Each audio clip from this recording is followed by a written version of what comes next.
Más textos disponibles en Simba. Vía libre. No, no puedo irme sin aniquilarlo. Me moriría de despecho. Anduvo unos pasos más, y se detuvo, apoyándose sobre la verja de la última casa del pueblo. En su cerebro, las ideas iban y venían en tumulto, fuertes, fugitivas, vacilantes y todas girando alrededor de pensamiento tenaz, poderoso, que se había apropiado de su vida hacia unos 3 años. Lo mataré, murmuraba, y el odio despertaba, lleno de rabia, provocado por las ideas, latiendo fogosamente en sus músculos, en su carne y en sus pensamientos febriles y trágicos. Era un odio continuo, socarrón e hipócrita, que se había unido estrechamente a su vida y se había mezclado en sus fines e intereses. Un odio sangriento y diabólico que había germinado en ciertas circunstancias, por las cuales, la naturaleza de las cosas coloca a 2 hombres frente a frente, el uno víctima, el otro victimario. La vendetta, la terrible vendetta, le causaba un alivio, una alegría feroz, en la cual descansaba su alma como en un consuelo. Había ideado muertes, estudiado ensañamientos, pero ninguno le satisfacía. Necesitaba algo fuerte, algo que fuera monstruoso, y el sentimiento de venganza, a fuerza de perpetuarse, había concluido por refinarse, por tender a lo perfecto, como una obra de arte. Mientras el que había sido su verdugo estaba al lado suyo, mientras lo tenía a mano, los ensueños sangrientos lo desahogaban y no lo impelían al fin, pero, ahora que necesitaba dejarse el pueblo, ahora que el azar de la vida lo llevaba lejos, que lo separaba del esposo de la que había sido su novia, ansiaba imperiosamente acabar de una vez. No, no, era tilla locura dejarlo vivir. Era absurdo que él se fuera para cualquier parte, sin saber si volvería, mientras el otro quedaba allí, gozando la vida tranquilamente, en compañía de Mariana, y sin más trabajo que el hacer señales a los trenes nocturnos. Y al mismo tiempo que se convencía de que no debía marcharse sin haber concluido con el canalla, seleccionaba de nuevo el medio más certero y de mayor efecto. Pero, por más que buscaba, por más que quería ver fuera de él el espectáculo, no veía sino el cuerpo del otro, muerto, ensangrentado pero sin muecas de dolor, sin un gesto horrible que denotara padecimientos atroces.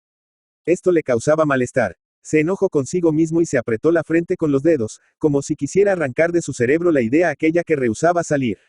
Después, decididamente, se caló el sombrero, metióse las manos en los bolsillos del saco, y empezó a andar deprisa, ofuscado, hacia la casilla de guarda-aguja. Daban las 7, la tarde calla en silencio, posternada, se arrodillaba como una religiosa ante la noche vecina.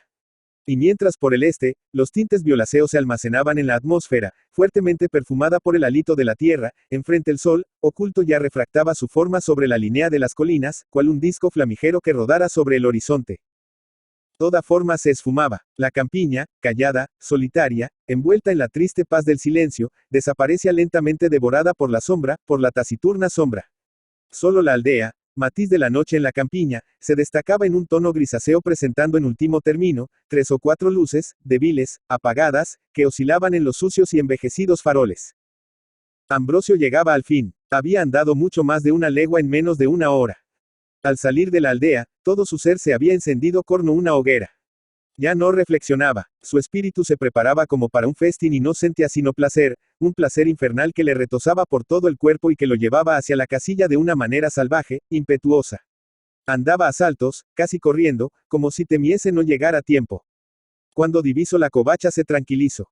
Ya llegaba, unos pasos más y sorprendería al otro, sentado, leyendo quizá como era su costumbre, sin sospechar nada de la terrible venganza que le preparaba. Cuando estuvo más cerca pensó de nuevo en el medio. Reflexionó sobre el puñal que llevaba en la cintura, pero no le satisfizo.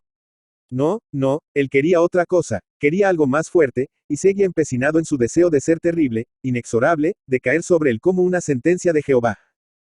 Cuando llegó, encontró a su víctima como se la había imaginado, leía un diario a la luz de un farol de señales.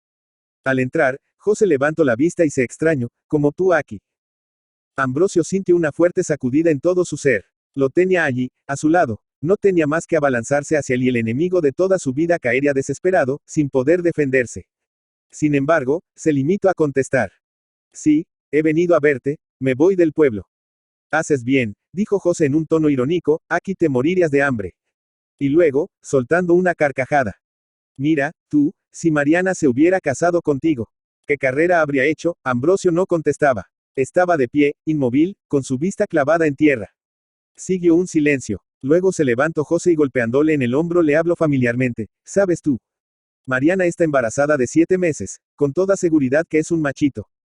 Los hombres deben ser así. Se sonrió de nuevo, sentándose sobre un montón de cuerdas que habían sido arrojadas hacia la puerta. Después de todo eres un buen muchacho y... No pudo concluir. Ambrosio se le había echado encima y de un fuerte golpe en la cabeza lo había desmayado. Luego, inspirado de pronto, tomó una de las cuerdas y lo empezó a atar envolviéndolo fuertemente, maniatándolo para todo movimiento. Después, lleno de júbilo, cargó con el cuerpo, se acercó a la vía, buscó una parte del riel que estuviera levantado y lo acostó transversalmente y de manera que la garganta quedara sobre el hierro. Pasó sobre ella una cuerda sujetándola al riel, todo lo que permite a la vida del otro que ya parecía volver en sí. Luego ató los pies a la otra línea, de tal modo que no podía hacer el menor movimiento. Cuando hubo concluido se sentó a su lado. Espero. Había hecho todo el trabajo con una rapidez pasmosa. Obraba ciego, febrilmente, pero obraba bien. El sentimiento de odio que había germinado gradualmente, que había llenado todo su ser, explotaba ahora como una locura. Aquel odio juraba, accionaba, pensaba, se convertía en hombre como una deidad maldita. Cuando pase, murmuraba Ambrosio sordamente. Sabía que el tren pasaba a las 9:30. Tenía pues, 1 hora y cuarto de espera. Al cabo de unos minutos, José abrió los ojos. ¿Qué es esto? ¿Qué es esto?, dijo con voz débil y lleno de estupefacción al notar que estaba atado. Pero al ver a Ambrosio que sonreía a su lado, montó en cólera. ¿Por qué, canalla? ¿Por qué? Él le largó una carcajada. Acuérdate, se limitó a contestar y José se acordó. Recién entonces se estremeció. Sintió miedo, llegó al terror. La súplica acudió a sus labios. Le daría todo lo que quisiera. La mujer. El oro, pero Ambrosio parecía no tener oídos. Acuérdate. Proseguía socarronamente. Reino silencio. José forcejeaba por salir, contorsionando todo el cuerpo. Pero las ligaduras seguían siempre seguras, hundidas en su carne. De pronto largó un grito. «Ala viene, ahí viene», exclamó lleno de angustia. Por favor.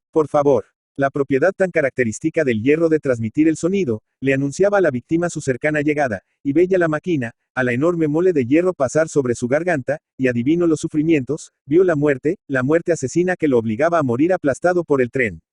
Entonces gritó. Pidió socorro, pero Ambrosio como si temiera escaparse, le amordazó con su pañuelo. Acuérdate.